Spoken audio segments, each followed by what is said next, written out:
Hi everyone, welcome back to my channel. It's me Priya, a third year BSc Anesthesia student. और आज मैं आप लोगों के साथ अपनी स्टोरी शेयर करने वाली हूँ कि why I choose BSc Anesthesia.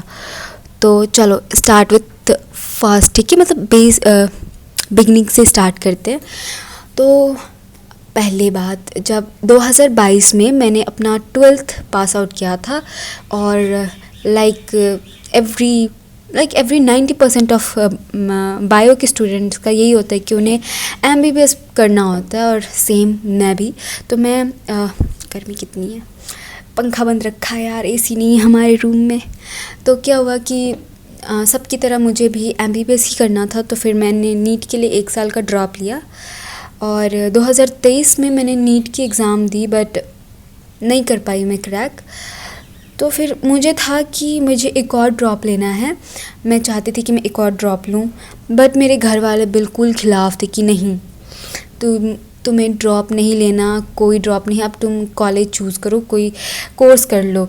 तो उन्होंने मुझे कहा कि नर्सिंग का देख लो. बट अब मैं बताऊँगी तो लाइक पता नहीं क्यों, क्योंकि एक MBBS होता है, उसके बाद नर्सिंग होता है ना. तो सारे नर्सिंग की तरफ जा रहे थे. तो मुझे लगा मुझे कुछ डिफरेंट ऑप्शन चाहिए, मुझे नर्सिंग की तरफ नहीं जाना करके. और दूसरी बात, नर्सिंग का फ़ीस भी थोड़ा ज़्यादा ही होता है. तो मुझे था कि मुझे कुछ और करना है करके.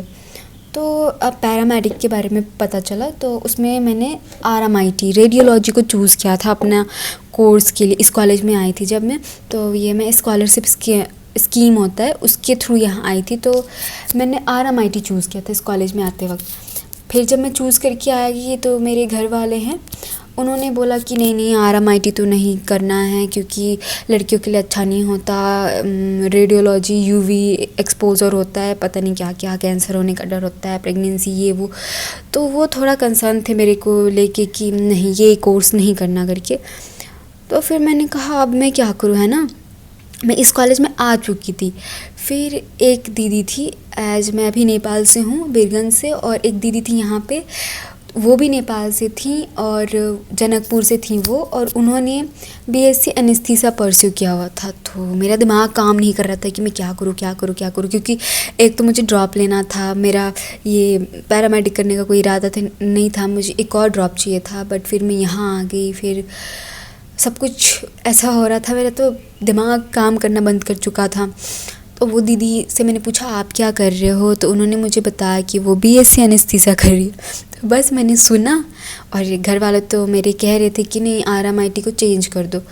तो बस मैंने उनका सुन के BSc एनेस्थीसिया चूज़ कर लिया. और मैं अगले दिन गई ऑफिस में, एडमिशन सेल में, और जाके मैंने कहा RMIT से मेरा नाम हटा के AT में रख दो. तो ऐसे ही हो गया. फिर मैंने क्लास स्टार्ट किया फर्स्ट ईयर में.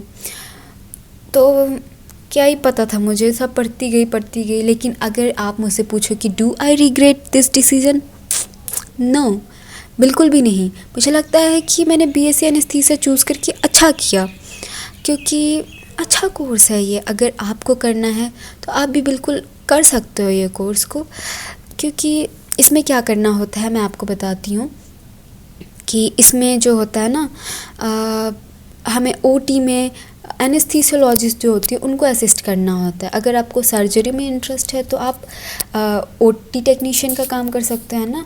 जैसे मैं AT पढ़ रही हूँ तो आप OT, और कहीं कहीं कॉलेजेस में तो AT OT को दोनों को कंबाइन करके पढ़ाया जाता है, तो उनको तो दोनों सिखाया जाता है, वो दोनों काम कर सकते हैं. बट हाँ, एक और चीज़, ऑपरेशन थिएटर में ना OT और AT का काम एक ही इंसान नहीं कर सकता, उसके लिए अलग अलग इंसान चाहिए होते हैं. भले ही वो दोनों का कोर्स साथ में पढ़ ले, बट अगर वो OT का काम कर रहा है तो उसको OT ही करना पड़ेगा. अगर उसको एनेस्थीसिया का काम करना तो एनेस्थीसिया करेगा. मतलब एक टाइम पे दोनों चीज़ करना पॉसिबल नहीं है, इसलिए बता रही हूँ. तो अगर आपको सर्जरी में इंटरेस्ट है तो OT कर सकते हो आप. उसमें वो लोग डायरेक्टली सर्जन के साथ असिस्ट करते हैं. बेसिकली वो सर्जरी में असिस्ट करते हैं, प्रॉपर सर्जरी के तरह ही. मुझे बोलते हुए 5 मिनट हुआ, 5 मिनट में मुझे इतनी गर्मी हो गई, उफ़.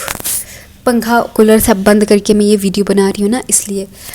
तो अब दूसरी बात मैं क्या बताऊँ, हाँ, तो मैं कह रही थी कि मुझे इस कोर्स को लेके कोई रिग्रेट भी नहीं है, क्योंकि अच्छा कोर्स है. अगर आप करना चाहते हो तो बिल्कुल अच्छा कोर्स है, आप कर सकते हो. इसमें क्या करना होता है मैं आपको बताऊं तो हमें ओटी में ड्रग्स प्रिपेयर करने होते हैं। जो ओटी टेबल होता है ना हमारा जो सर्जरी की चीज़ें होती है वो तो ओटी टेक्नीशियंस देख लेते हैं, और हम जो एटी टेक्नीशियन मतलब एनेस्थीसिया टेक्नीशियंस हैं वो ड्रग्स वगैरह लोड करके रख लेते हैं। पहले ही सारा कुछ चेक करते हैं, जो एनेस्थीसियोलॉजिस्ट आती हैं वो सारा कुछ करती हैं।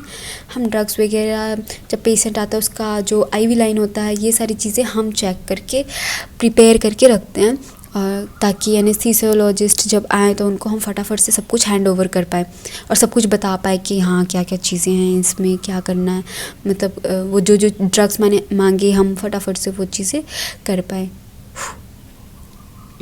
तो यही थी मेरी स्टोरी। थोड़ा करना तो मुझे नीट था, बनना तो डॉक्टर था, बट कभी कभी किस्मत हमें कुछ और बना देती है। लेकिन अब मैं ओटी में हूँ, डॉक्टर ना बन पाए बट डॉक्टर की शैडो ज़रूर हूँ मैं। हर ऑपरेशन के पीछे ओटी और एटी टेक्नीशियंस का भी बहुत बड़ा रोल होता है और मैं वो कर रही हूँ।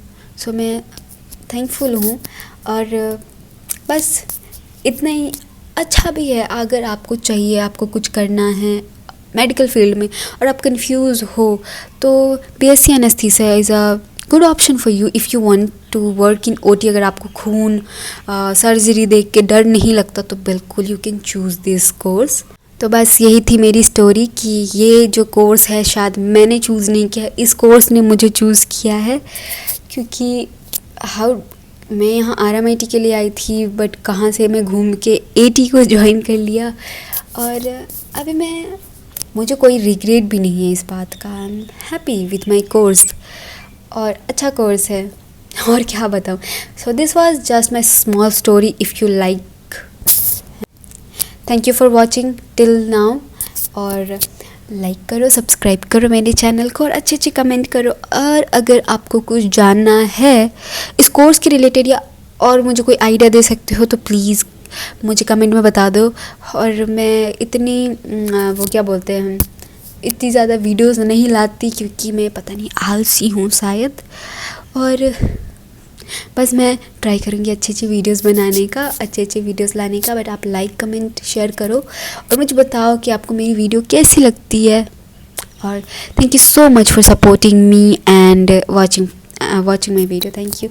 सी यू इन नेक्स्ट व्लॉग और नेक्स्ट वीडियो। तब तक के लिए बाय बाय, टेक केयर।